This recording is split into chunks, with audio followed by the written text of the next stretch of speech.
the Honorable Bemaya Safamafu, Senior Minister, here representing the President, Honorable Ministers of State, Excellencies from the Diplomatic Corps, Chairman and members of Council, Vice Chancellors from sister universities, Pro-Vice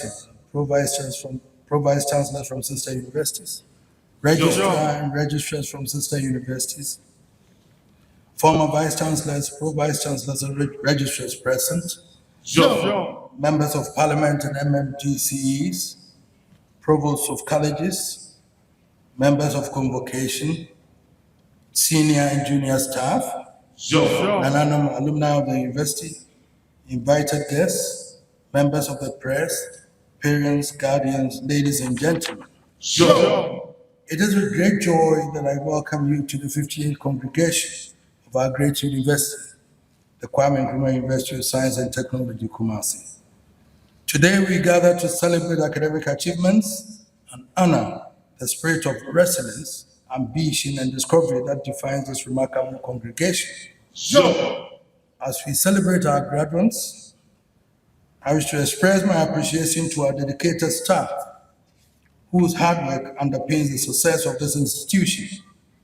The tireless effort you have put into fostering academic excellence has strengthened NUST's position as a premier destination for quality education in Ghana and beyond. Let us also take a moment to honor the parents, guardians, friends, and family who have supported our graduates. Your sacrifices, encouragement, and love have laid the foundation for this success. Today, as we celebrate the achievements, we also celebrate you. Your support has been invaluable in helping them reach this milestone. And we thank you sincerely. I also extend my warmest congratulations to the Vice Chancellor, Professor Mrs. Rita Akosua-Dixon, on her reappointment as the Vice Chancellor of this noble institution for a second term.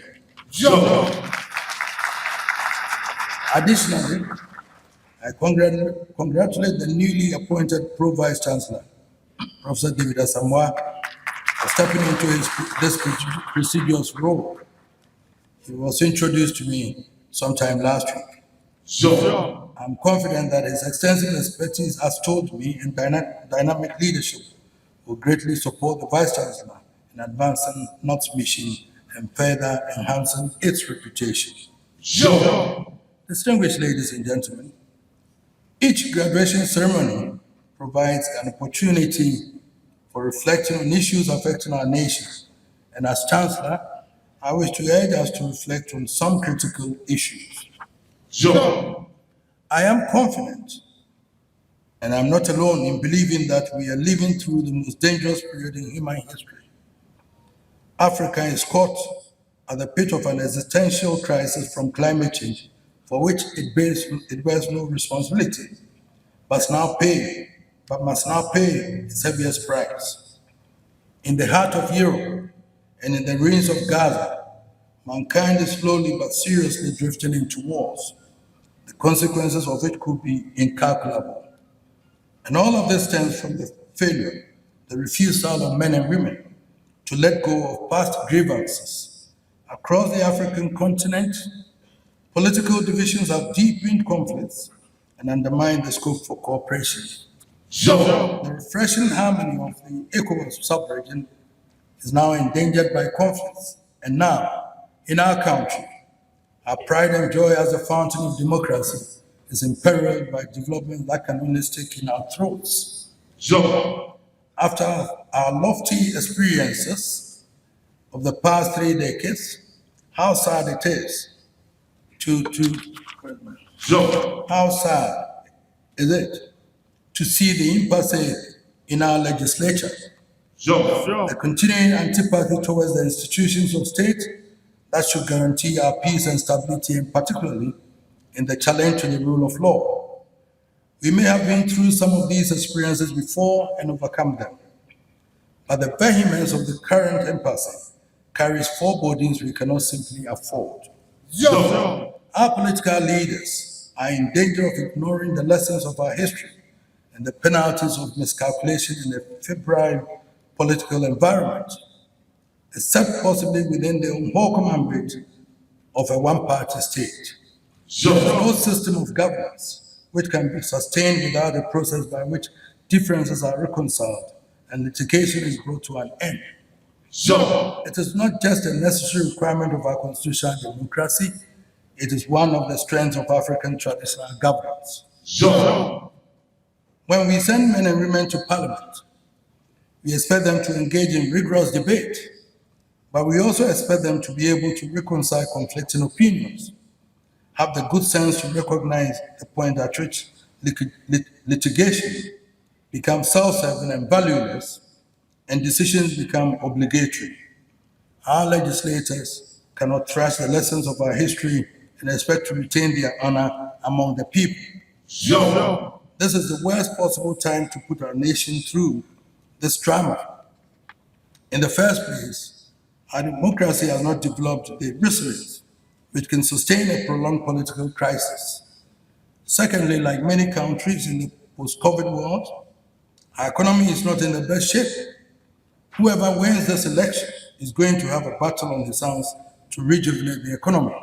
Thirdly, the world is in a turmoil, and even the most powerful nations are consumed by domestic priorities with little spare capacity for others. The old shoulders you cry on may be overloaded with his own domestic bag to be able to care for others, and especially in this America First era. So we must be clear in our minds. Countries like Ghana do not have and cannot afford the luxury of any prolonged fruitless litigation in the years. The tide of history is against that. Every individual engaged in the current electoral process must be aware, and every voter in Ghana must know that whoever wins must be able to hit the ground running or risk the danger of a revolution of shattered dreams. On the evidence of our fourth republic, it should be clear to all our political protagonists that no party is in a position to win such an absolute majority. It cannot administer the affairs of the nation without the cooperation of the other party. The successful administration of the country under the political party would require a large dose of bipartisan cooperation. Tragically, the current impasse has so ruptured the bipartisan spirit that it threatens to spill over into the future, crashing the prospects for bipartisan cooperation in the next parliament.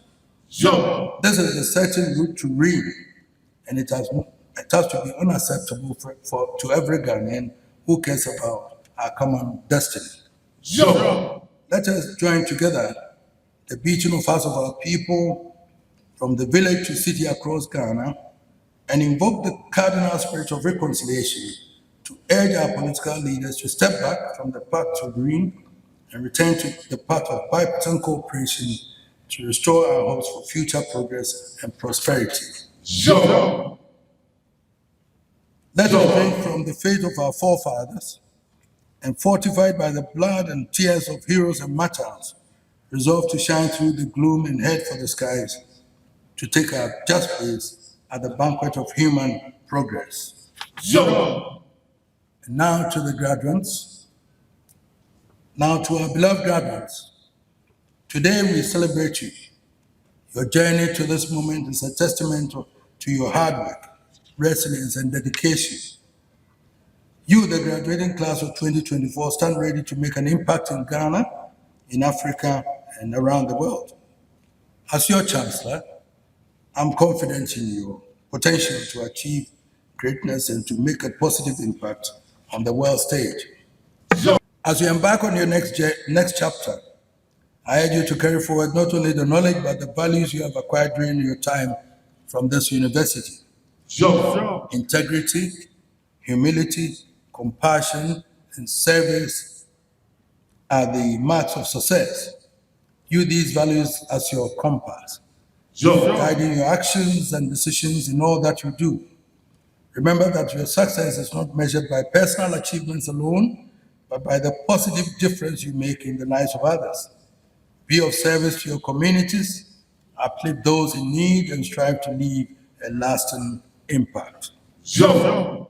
And now, by the powers conferred on me as Chancellor of the University, I, Otumfuo, say to the second, Yo. declare this assembly duly constituted. Yo. Yo.